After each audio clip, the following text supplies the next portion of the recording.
Good morning. I'm Karen Taradas with Social U, and it is time for What's Up Wednesday, where we come to you once a week. Yeah, Wednesdays once a week at 10 o'clock a.m. Central, so we can talk about social media tips, tricks, and trends. And this month is all about it's Women's Month, so we're talking about women. Today, we are talking about imposter syndrome, from imposter syndrome to influence, how women gain confidence in their own space, because actually imposter syndrome is a little bit more common in women than it is in men, although anyone can be affected by it. If you want to dive deep, there is a book, Imposter Syndrome Expert. There's a book by Valerie Young, who is an imposter syndrome expert, and we can put the link in the notes when we're done, so that you can see. But let's just kind of talk about it first. One of the first things in dealing, just in case you don't know, imposter syndrome is when you feel like you don't belong there. And one of the first things is you have to recognize that that's what's happening. It tends to be a lack of self-confidence, sensitivity to very small mistakes, fear of success or failure, and then burnout from trying to fit in. I will be the first person to tell you I have had imposter syndrome. I have had it more than once in my life, twice that it was undeniable. And I have the benefit and privilege of being around a lot of accomplished people in business. And I can tell you from personal experience, I've been in rooms or groups or meetings where I look around and think, how in the world did I get in here? It's real. Everybody has it. Just let's figure out kind of how to deal with it. First and foremost, there's 5 types of imposter syndrome. You have the perfectionist, which is the person whose primary focus is on how something is done instead of the overall outcome. So despite receiving praise, you still feel like, oh, I could have done that better. The expert, which is when someone is more concerned about the what and the how much they can do, and they may suffer from that expert mindset. So in that scenario, you would have like a minor lack of knowledge, but it creates this massive feeling of failure or shame. The natural genius is the third type. This type of person measures their competence by speed and ease. When you feel like this, you equate not understanding a subject or performing a skill successfully on the first try with failure.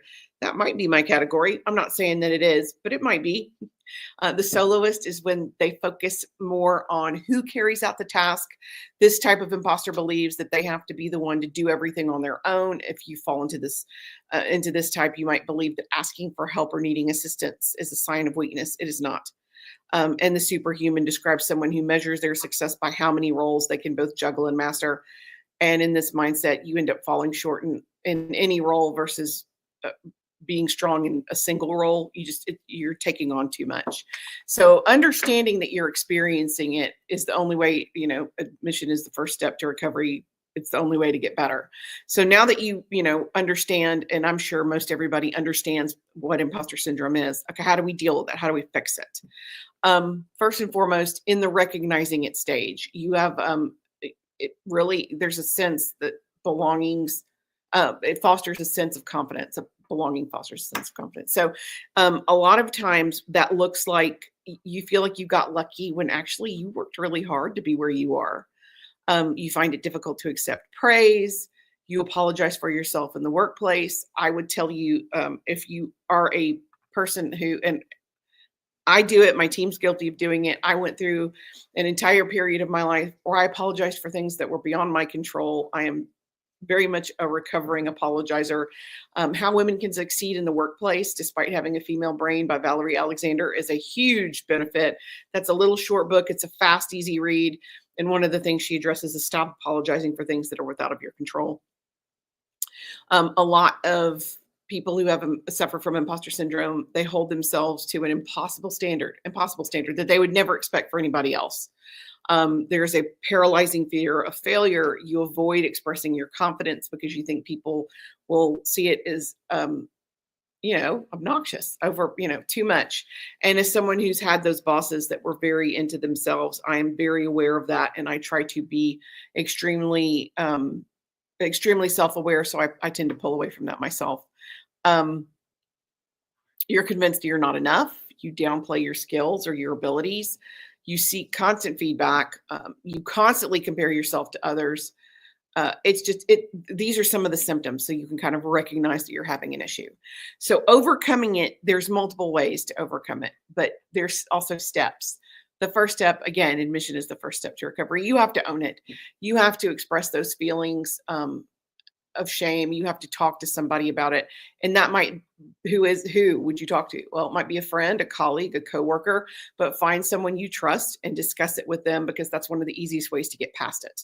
A lot of times they will give you perspective that you lack in order to function better. I mean, that's just the way it is. You want to separate your feelings from fact, because just because you feel dumb doesn't mean you are dumb. Just because you feel like there's a knowledge gap doesn't mean there is one. And it's different for different people. I might feel like what's a good example? Let's say Instagram is my least knowledgeable platform. I know a ton about it, but because I feel like I don't know as much about it as I do about LinkedIn, I might set myself up for failure that way. And that's not really the case at all. It's that's not a fact at all. I know what I'm doing. The fact that I can't answer a single question doesn't make me any less of an expert. It means I don't know the answer to one question. So give yourself some grace and understand that you're not alone. This is one of my favorite quotes. I have written 11 books. Each time I think, uh-oh, they're going to find out now. I've run a game on everybody and they're going to find me out. That is a quote from author, poet, singer, dancer, actress, composer, director, 3-time Grammy Award winner, National Medal of Arts winner, winner of the Presidential Medal of Freedom and Civil Rights activist, Maya Angelou. So it does, in fact, happen to everyone. You are not unique. You are not alone at all. Another good way to help with that is to find a mentor. We talked about mentors last week. I highly recommend it. It's a great way to really help yourself, because it gives you somebody who's already has your best interests at heart, who can help you and share their knowledge and wisdom to help support you in your decisions. You can look for somebody in your field for practical advice and support. It might be a senior leader in your team or senior leader in your industry. If you are local to Alabama, you have the ability to reach out and contact Momentum Leadership. They have a free leadership program, mentoring program. You can be a mentor, you can be a mentee, but I love the program. It's excellent. You want to learn from your team members, folks that you work with on the daily. The next time you feel tempted to compare yourself to your peers, take a step back and see what you can learn from them instead. Not everybody's good at everything, and that's okay. If you have a gap and you need assistance, get somebody to show you who's better at it than you are. That's totally all right. It creates an opportunity for you to grow and succeed in your role, and them too. You want to focus on the positive. Mistakes definitely happen. You need to forgive yourself and hold on to those compliments. I know that's hard. That's hard. That's hard for me to do too. So that whole be kind to yourself, I didn't really put that in perspective. I have a tendency to, my internal dialogue when I'm talking to myself is not nice a lot of times. And I didn't realize that until I had someone point it out to me. Would you talk to your child that way? God, no. Well, then why are you talking to yourself that way? If you were the child, if you were the little kid in the situation, would you speak like that? No. So try to bear that. Would I say this same kind of, would I phrase it this way? Would I have this tone? Would I be this difficult on someone who is new in the field, or someone who's in their teens, or even, in elementary school? If the answer is no, then don't talk to yourself that way. You want to be aware of that internal dialogue so that you can kind of counteract it. So positive affirmations, again, holding on to the compliments, that works. And instead of going in, oh my gosh, everyone here knows more than I do, I don't belong here, you can shift that to everyone here is brilliant and I'm going to learn a lot. That is that's a point that was made by one of my favorite authors, Jen Sincero, and she wrote You Are a Badass, one of my favorite books of all time. A lot of it comes down to how you frame it mentally and how you push back on yourself. So if you realize that you're having an issue, one of the best things you can do after you acknowledge that you're having the problem is to look for the opportunity, because that will reframe it in your head and get you out of your own way. It's a lot easier to do it that way. Visualize success and celebrate achievements. Focus on your strengths. Collect a folder of happy things about you. We have a bunch of testimonials because I am the founder and CEO of our company. A lot of them have my name in them. And if you're feeling bad, go check those out. Read those. Fake it till you make it. It's totally okay to do it before it's perfect. I was having a talk with a perfectionist this morning. Don't get in your own way. It's okay to put yourself out there before you feel like the absolute expert on the topic. It's okay. Courage comes from taking those risks. Change that behavior first, and the confidence will come. And then, of course, if you really are struggling, if it gives you anxiety, if it causes you stress, seek professional assistance. Therapists are awesome. I think everybody should be in therapy.